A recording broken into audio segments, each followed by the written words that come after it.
Pop quiz. Is this an 1159 pull or a 1201 pull?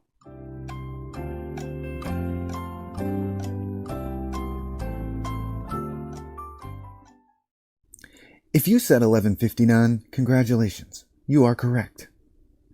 If you said 1201, congratulations. You're also correct. Wait, what? Yeah, this is where it gets confusing. Because realistically, an argument can be made that either one's right. Strap in. We're going to see if we can't sort out this mess and make it a little easier to understand.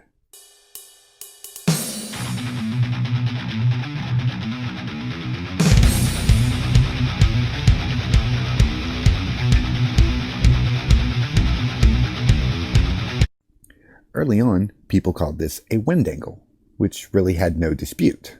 Use the 1159 wind, make your adjustment, and get it in the hole. So then the lingo evolved. Pull angle was introduced. 1159 pull angle, or 1159 pull for short. And that's where all this stems from.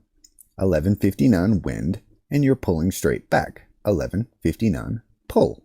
Now for some of us, myself included, this didn't exactly compute because of the phrase pull angle. For some reason, instinctively, I wanted to call this a 1201 pull, and I didn't know why. And it took me a hot minute to actually figure out why I was struggling with this concept. But I think I got the answer. Spit that shit out, man! My mind wants to connect this to a compass needle, because we're always using it to find our bearings or our direction in which we're going to be pulling our target. So I seem to want to use this as true north, and in my head I see this compass. So then when I change my camera angle to change the wind, my target, when I pull it back, I feel as though I've pulled a 1201 instead of an 1159. Yeah, I can't help it, and I don't think a lot of other players can help it either. It just feels instinctively wrong to call this an 1159 pull. Now, I mean no disrespect when I say this, but I've seen big name streamers refer to it as both. This week we're pulling 1159. This week we're pulling 1201. Some of the problems, for example, look at this children's clock. When you're learning to tell time, these arrows tell you which way your eyes are going to be able to tell what time it is. Second, these 2 points converge. So when you're telling a player to pull this direction, but it's actually going to have this effect, it's really confusing. And it makes the whole thing feel meaningless if these 2 points are connected down at the bottom. You're going down toward the bottom, but you're supposed to remember that the top portion is what's actually going to happen to your ball, sort of. Wait, what? Thirdly, on paper, you don't know if another player has the same understanding of 1201 as you do. For all you know, theirs is the complete opposite. I've seen it many times in chat where someone will talk a streamer into trying a certain shot with a specific pull angle. Streamer says, okay, I'll give it a shot.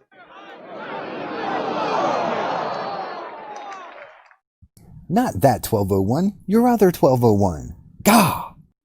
Now, I'm going to share with you my little secret on how I was able to finally comprehend pull angles a whole lot better.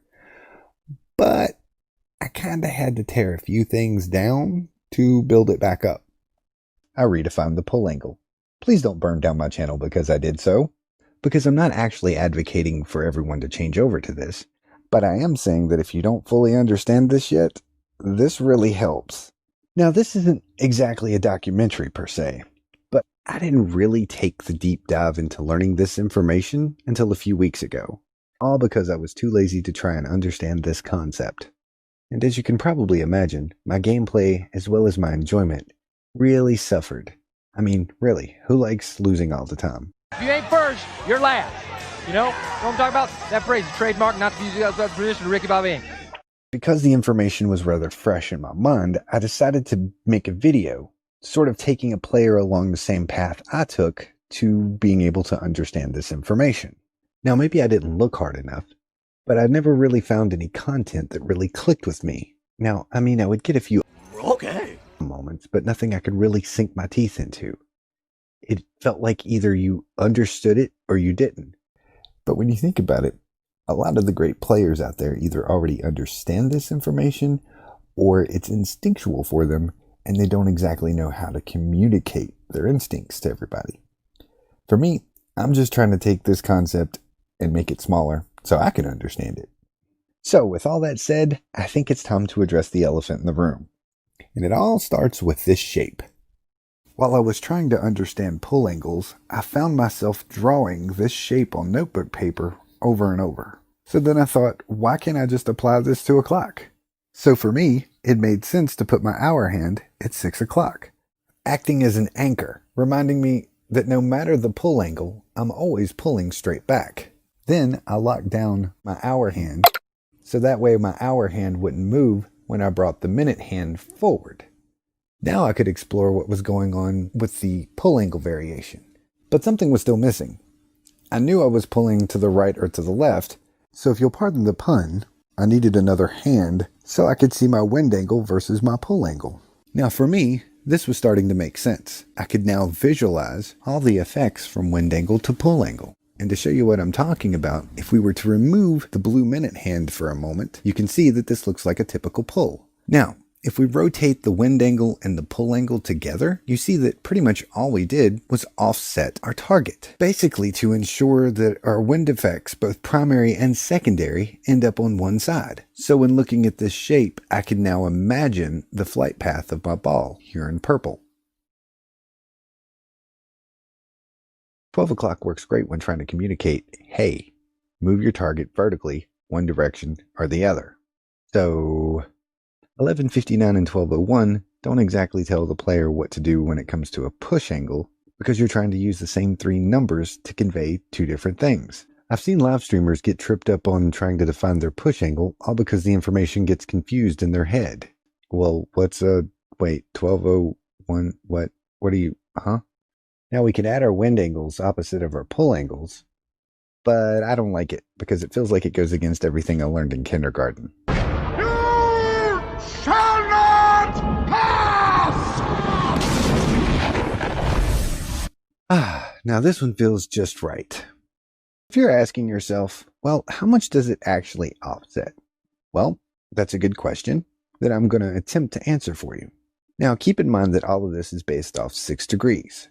Each minute on the hand of a clock is 6 degrees in a 360-degree circle. So at 180 degrees, we'll put 6 degrees on either side, and then we'll shrink down a target to where it'll fit comfortably inside the yellow ring. That makes each of our big rings worth 5. As we pull our target, at 10 rings, the offset is 1 ring, and at 20 rings, the offset is 2 rings. At our 19th ring, we can see that our target has shifted a half a ring forward. So to make this easier to remember, when you've pulled 10 rings, you've moved your target either left or right 1 whole ring, but you've shifted forward 1/4 of a ring. At 20 rings, depending on your angle, your target shifted left or right 2 rings and drifted forward a half a ring. So keep in mind, the bigger the offset, the bigger these effects. This was just based around 6 degrees. And wasn't it just fun and easy? Yeah, it's a lot to take in. But here's how I sort it out in my head. Either everything left or everything right. I then imagine these little lines with color to them to connect my points, making it easier for me to follow. By shading in each side, it makes it easier to imagine the primary and secondary effects. On the target side, I like to think of the shaded section as an arrowhead that applies pressure to either line I choose to follow. Once the ball crosses over into the wind side, that's my secondary wind effects, and I can expect my ball to end up somewhere within that shaded section. Hopefully now, when someone says a wind angle, you'll be able to connect the dots in your head. This equals this, which equals this. If we add the same set of lines, except this time horizontally, it makes it easier to kind of visualize which pull angle may be beneficial in a crosswind situation. Fun fact, this exact same concept works when flipped upside down. This way you can better understand a push. Just remember that everything's still based on camera right and camera left.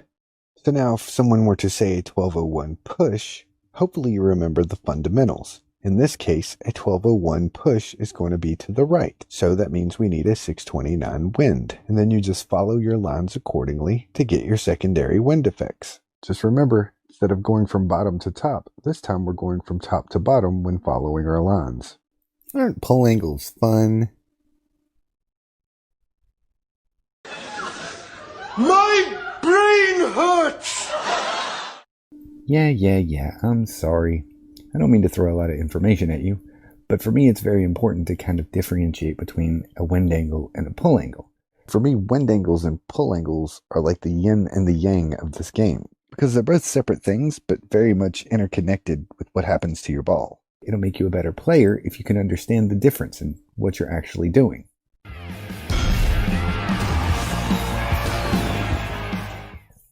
Whoa, I said better, not great. Don't get ahead of yourself there, partner. Remember how I said everything left for everything right? Well, left equals 59 over 31, always. Right equals 1 over 29, always. So if you apply this to the chart, you can see 59 over 31. If I'm doing a 59 push, that means I need a 31 wind. If I'm doing a 31 pull, that means I need a 59 wind. Now, the great thing about this is by learning it this way, you're no longer limited. So when a streamer says it's a 1201 pull, my brain autocorrects and says, well, it's a 1201 wind with a 29 pull. And then my mind instantly goes to how much I'm offsetting my target based off how many rings are getting pulled. So all the numbers in black, that's how I shorthand my notes. However, sometimes instead of calling it a 12 pull, I'll call it a 30 pull. I don't know. There's just something gangsta about saying I pulled my 30.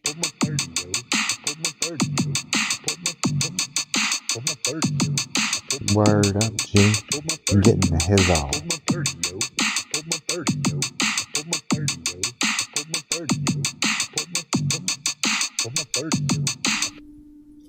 I hope you feel as though you've learned something. And if not, then perhaps just a little bit entertained. The goal was somewhere in the middle. Now, if you came here looking for the when you should use this, I'm sorry, I can't help you. All anyone can do is give you the tools. It's up to you on when you want to try and learn to use them. It's always going to be a learning curve, so I say go out and do some experimenting. Doc? I do currently have a lot of content planned out, but there's just not enough hours in the day. Priorities, man. What can you do? But the only way you're going to know that anything new's out is by doing that YouTube thing.